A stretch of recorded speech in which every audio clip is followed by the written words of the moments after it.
बच्चों, 9th के पाठ्यक्रम में आपकी जो पाठ्य पुस्तक क्षितिज है उसके काव्य खंड में या पद्य भाग में आज हम रसखान को पढ़ेंगे। देखिए, कवि रसखान, पहले इनसे थोड़ा परिचित हो लें हम। रसखान का जन्म हुआ था 1448 में। उनका मूल नाम था सैयद इब्राहिम और ये क्या थे, मुस्लिम थे और दिल्ली के आसपास के ही रहने वाले थे। कृष्ण भक्ति ने उन्हें ऐसा मुग्ध कर दिया, एक बार उन्होंने भगवान कृष्ण के मंदिर में दर्शन कर लिए, फिर उनके ऐसे भक्त हो गए कि फिर उन्होंने क्या किया, गोस्वामी विट्ठल दास से दीक्षा ली और ब्रजभूमि में जाकर रहने लगे।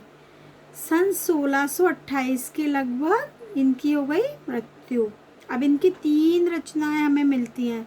एक है राग रत्नाकर, सुजान रसखान और प्रेम वाटिका। इनकी सुजान रसखान और प्रेम वाटिका तो इनकी उपलब्ध कृतियाँ। एक राग रत्नाकर और है, वो पूर्ण रूप से मिली नहीं है। रसखान रचनावली के नाम से उनकी रचनाओं का संग्रह मिलता है। उनकी जो रचनाएं हैं उनका संग्रह मिलता है हमें, रसखान रचनावली के नाम से है एक पुस्तक। उसमें प्रमुख कृष्ण भक्त कवि रसखान की अनुरक्ति मतलब प्रेम केवल कृष्ण के प्रति प्रकट हुई है, बल्कि केवल कृष्ण के प्रति ही प्रकट नहीं हुई है, बल्कि कृष्ण भूमि के प्रति भी उनका अनन्य अनुराग यानी कि प्रेम व्यक्त हुआ है, जो हम आगे सवैयों में पढ़ेंगे। उनके काव्य में कृष्ण की रूप माधुरी, ब्रज महिमा, राधा कृष्ण के प्रेम लीलाओं का मनोहर वर्णन मिलता है, मन को हरने वाला वर्णन मिलता है। किस किस का? कृष्ण की रूपी माधुरी, ब्रज की महिमा और राधा कृष्ण की प्रेम लीलाओं का। वे अपने प्रेम की तन्मयता, भाव विहलता और आसक्ति के उल्लास के लिए जितने प्रसिद्ध हैं, उतने ही अपनी भाषा की मार्मिकता और शब्दों के चयन के लिए और अपनी व्यंजक शैली के लिए। उनके यहाँ ब्रज भाषा का अत्यंत सरस और मनोरम प्रयोग मिलता है। ब्रज भाषा है इनकी, तथा जरा सा भी उनका शब्द आडंबर नहीं है, कोई घुमा फिरा के नहीं कहीं कोई भी बात है। अब ये यहाँ हमें 4 सवैये दे रखे हैं। पहला सवैया और दूसरा सवैया जो है, इसमें कवि ने कृष्ण भूमि के प्रति, जहाँ कृष्ण रहते थे और कृष्ण के प्रति बड़ा समर्पण भाव व्यक्त किया है। जो तीसरा छंद है उसमें कृष्ण के रूप सौंदर्य के प्रति गोपियों की मुग्धता का चित्रण किया है, जिसमें कि वे स्वयं ही कृष्ण का रूप धारण कर लेना चाहती हैं। और जो चौथा छंद है उसमें कृष्ण की मुरली की धुन और उसकी मुस्कान का जो प्रभाव गोपियों पर पड़ता है तो वे विवश हो जाती हैं, उसका वर्णन है। देखिए, पहला सवैया है, मानुस हो तो वही रस खान, बसों ब्रज गोकुल गाँव के ग्वारन, जो पशु हो तो कहा बस मेरो, चरो नित नंद की धेनु मझारन। पाहन हो तो वही गिरि को, जो कियो हरि छत्र पुरंदर धारन, जो खग हो तो बसेरो करो, मिल कालिंदी कूल कदम्ब की डारन। देखो क्या कहते हैं कवि कि हर दशा में, चाहे कैसी भी स्थिति हो, कहाँ रहना चाहते हैं? कृष्ण के सानिध्य में रहना चाहते हैं। जहाँ कृष्ण रहे थे वहीं रहना चाहते हैं। तो क्या कहते हैं, मानुष हो, हे प्रभु, अगर अगले आप मुझे मनुष्य बनाओ अगले जन्म में, तो मैं कहाँ बसूं? ब्रज में गोकुल गांव के ग्वालों के बीच में बसूं, रहूं। जो पशु हूँ, जो अगर आप मुझे पशु बना दोगे, मेरी अभिलाषा है कि अगर आप मुझे मनुष्य बनाओ तो गोकुल गांव में जन्म देना, ब्रज में जन्म देना, जिससे मैं उन ग्वालों के साथ रह सकूं। जो पशु हो, अगर आप मुझे पशु बना दोगे तो मेरा कोई बस नहीं है। चरो नित नंद की धेनु मझारन, बस इतनी कृपा करना मेरे ऊपर कि मैं नंद बाबा की गायों के साथ बीच में चरूं। मझारन मतलब बीच में। पाहन हो, अगर मुझे आप पत्थर बना दो तो वही गिरी को, उसी पर्वत का बनाना, उसी गोवर्धन पर्वत का बनाना जिसे श्री कृष्ण ने क्या किया था, जो कियो हरिछत्र पुरंदर धारण, जिसे श्री कृष्ण ने इंद्र के कोप से उसके वज्र की रक्षा करने के लिए छत्र की तरह हाथ में उठाया था। जो खग हो, और अगर आप मुझे पक्षी बना दो, अगर मैं पक्षी की योनि में जन्म लूं तो बसेरो करूं, तो कहाँ क्या है मेरी इच्छा, तो कहाँ बसूं मैं, कहाँ मेरा बसेरा हो। मिल कालिंदी, यमुना के तट पर। कालिंदी कूल, कूल मतलब होता है किनारा या तट। जो यमुना के किनारे कदम का पेड़ बना हुआ है, उसकी डालों पर मेरा बसेरा हो। इस प्रकार हर स्थिति में वे कृष्ण का सानिध्य पाना चाहते हैं, सामीप्य पाना चाहते हैं, इसलिए भगवान से विनती कर रहे हैं। अगला सवैया देखिए। या लकुटी अरु कामरिया पर राज तिहु पुर को तज डारो, आठों सिद्धि नवो निधि के सुख, नंद की गाय चराए बिसारो। रस खान कबऊ इन आखिन सो, ब्रज के वन बाग तड़ाग निहारो। कोटिक एकल धौत के धाम, करील के कुंजन ऊपर बारो। अब देखो, या मतलब इस, लकुटी मतलब लकड़ी या लाठी, अरु मतलब और कामरिया का मतलब होता है कमल, छोटी कमली ना। राज तिहु मतलब तीनों, तिहुपुर मतलब तीनों लोकों का, तजडारनो मतलब छोड़ दूं, विसार दूं। आठों सिद्धि, आठों सिद्धि क्या होती है, विसारना मतलब छोड़ देना। अच्छा, आठों सिद्धि, 8 सिद्धियां होती हैं, अभी मैं आगे आपको बताऊंगी, और 9 निधियां होती हैं। तो ये संपूर्ण सुखों को, सुख, नंद की गाय मतलब गाय, चराना मतलब चराना, बिसारो मतलब भूल जाऊं या छोड़ दूं। कबो मतलब कभी, आखिन मतलब आँखों से, ब्रज के वन जानते ही हो, बाग भी आप जानते हो, तड़ाग मतलब तालाब। कोटि के, कोटिक मतलब करोड़ों, कलधौत मतलब सोने, धाम मतलब महल, करील मतलब कटीले, कुंज मतलब वन उपवन ही होता है ना। वारो मतलब न्योछावर कर दूं। अब देखिए, तो कृष्ण की हर प्रिय वस्तु पर अपना अनुराग दर्शाते हैं। यहाँ पर रसखान क्या कहते हैं, या लकुटी और कामरिया पर, जो श्री कृष्ण ने जो लाठी और कमल जिसको लेकर वो गाय चराने जाते थे, अगर वह मुझे मिल जाए तो मैं तीनों लोकों का राज्य को त्याग दूं। तजडारो मतलब त्याग दूं, उसको छोड़ने के लिए भी मुझे कहा जाए, मेरे पास तीनों लोकों का राज्य हो, उसको छोड़ने के लिए भी कहा जाए उस लकड़ी और कम्बल के बदले, तो मैं छोड़ने को तैयार हूँ। आठों सिद्धि 9 निधि के सुख, जो आठों अगर मेरे को नंद बाबा की गाय चराने का अवसर मिले तो मैं आठों सिद्धि और 9 निधियों के सुखों को भी भुलाने को तैयार हूँ, त्याग दूँ। और अगर मैं वहाँ रहूं तो क्या कहते हैं, रसखान कहते हैं, कभी अपनी इन आँखों से जो ब्रज के वन बाग और तालाब हैं, जहाँ श्री कृष्ण ने लीलाएं की थी, जहाँ उन्होंने विचरण किया था, उनको निहारूं, वहाँ मुझे घूमने का सौभाग्य प्राप्त हो। कोटि के कलधौत के धाम, करोड़ों, अगर मुझे इन कटीले वनों पर रहने का मौका मिल जाए तो करोड़ों सोने के महल, उन कटीले झाड़ियों पर मैं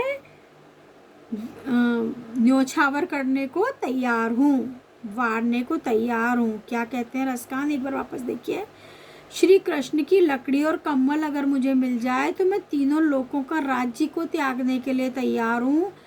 आठों सिद्धियों 9 निधियों के सुख को नंद की गाय चराने का अवसर अगर मुझे मिल जाए तो उन सुखों को मैं भूलने को तैयार हूँ। रसखान कवि कहते हैं अगर वहाँ रहूं तो अपनी नाकों से ब्रज के वनों को, बागों को, तालाबों को निहारूं जहाँ श्री कृष्ण ने लीलाएं की थी। करोड़ों सोने के महलों को, कटीले झाड़ीदार वनों पर जहाँ श्री कृष्ण रहते थे, घूमते थे, उन पर मैं करोड़ों सोने के महल न्योछावर करने के लिए तैयार हूँ। अब देखिए अगला, देखिए, मोर पखा सिर ऊपर राखी हूँ, गुंज की माल गरे पहराऊंगी, ओढ़ पीताम्बर लै लकुटी, वन गौधन ग्वारिन संग फिरऊंगी, भाव तो वोई मेरो रसखान, सो तेरे कहे सब स्वांग करूंगी, या मुरली मुरली धर की, अधरान धरी अधरान धरूंगी। मोर पखा मतलब मोर पंख, गुंज मतलब एक गुंज होती है, एक घुंगूची, एक मोती टाइप का होता है। माल मतलब माला, गरे मतलब गले में, ठीक है। और पीताम्बर मतलब पीला वस्त्र, लकुटी मतलब लकड़ी, गोधन मतलब गाय रूपी धन, और ग्वारिन मतलब ग्वाले, फिरौंगी मतलब घूमूंगी, भाव तो वही मेरो रसखान, सो तेरे साथ, स्वांग मतलब वैसा रूप धरूंगी, वैसी वेशभूषा रखूंगी, वेशभूषा होता है स्वांग। या अधरान, अधरान मतलब अधरों पर, ठीक है। अब अर्थ देखिए, मोर पखा सिर ऊपर, यहाँ क्या है कि श्री कृष्ण की प्रति प्रेम भक्ति रखने वाली कोई एक गोपी अपनी सखी से कहती है, बताया था ना आपको कि श्री कृष्ण का रूप धारण करने के लिए भी गोपियाँ तैयार हैं। तो क्या कह रही है, मोर पंख को अगर सखी तुम कहती हो तो मैं अपने श्री कृष्ण प्रियतम, मेरे प्रियतम श्री कृष्ण की रूप छवि को अपने शरीर पर धारण कर लूंगी।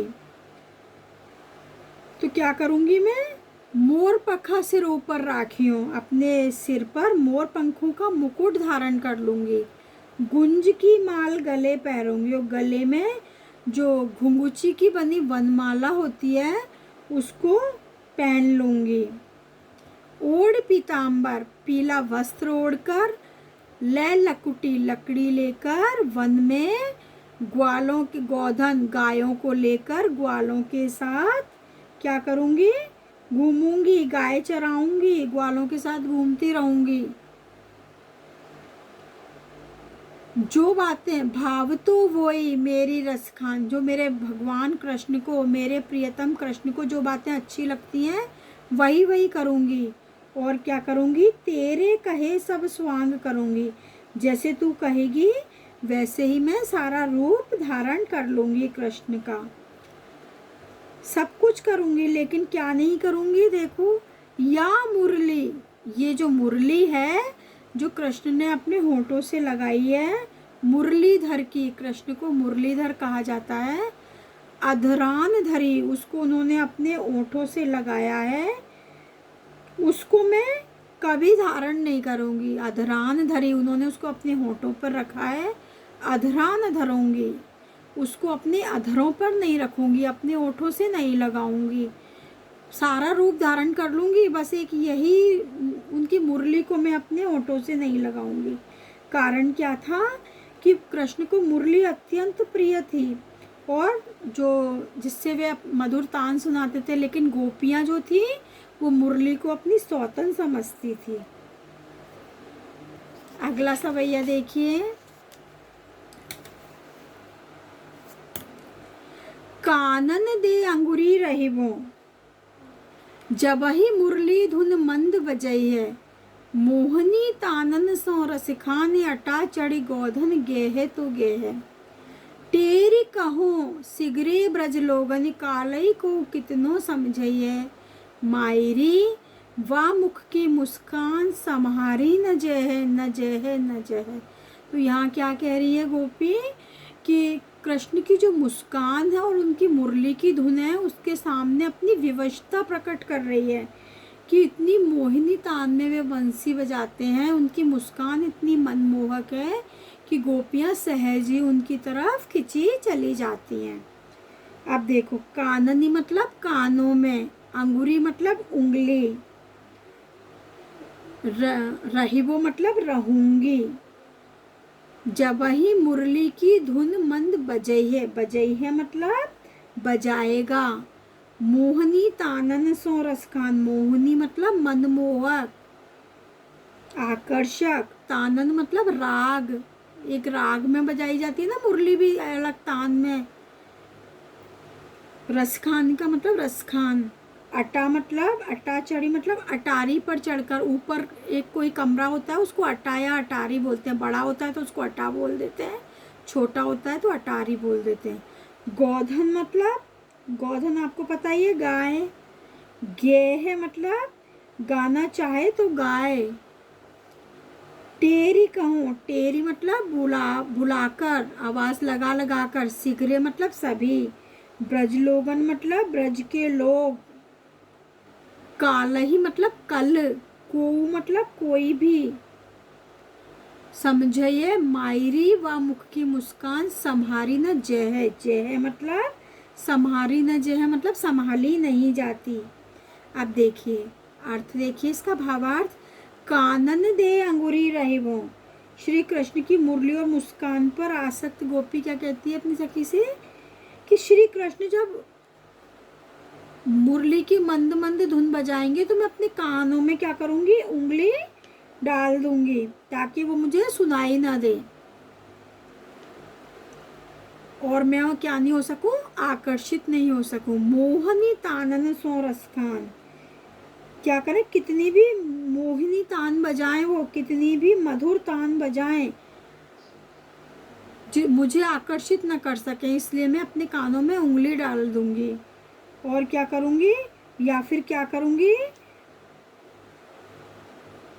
अटा चढ़ी गोधन गे है तो गे है, क्या कहती है कि या फिर श्री कृष्ण ऊंची अटारी पे चढ़कर मुरली की मधुर तान छेड़ते हुए गाने लगे तो क्या करूंगी, तो गाते रहे वे, परंतु मुझ पर उसका कोई असर नहीं होगा क्योंकि मैं तो अपने कानों में उंगली डाल दूंगी।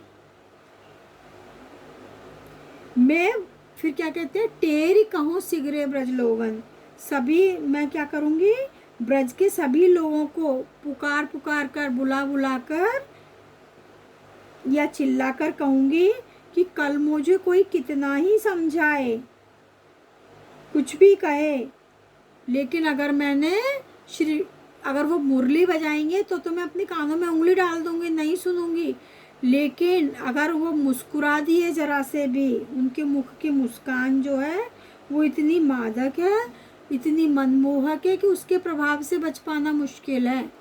अगर अगर वो मुस्कुरा दिए, उनके मुख की जो मुस्कान है, तब मैं अपने आप को संभाल नहीं पाऊंगी, उनकी मधुर मुस्कान ऐसी है ना, संभारी न जय है न जय है न जय है, मैं उनकी मुस्कान को के वशीभूत हो जाऊंगी, फिर मैं अपने आप को नहीं संभाल सकती, नहीं संभाल सकती, नहीं संभाल सकती।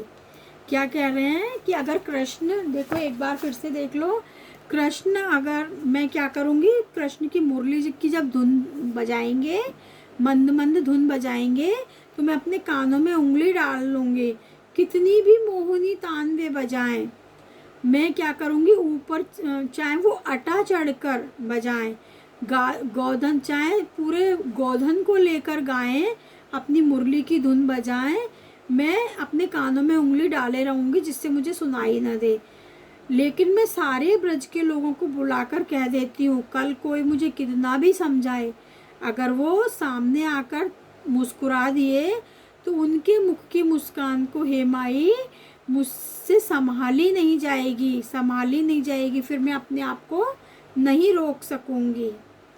ठीक है बच्चों, आशा करती हूँ आपको समझ आ गया होगा।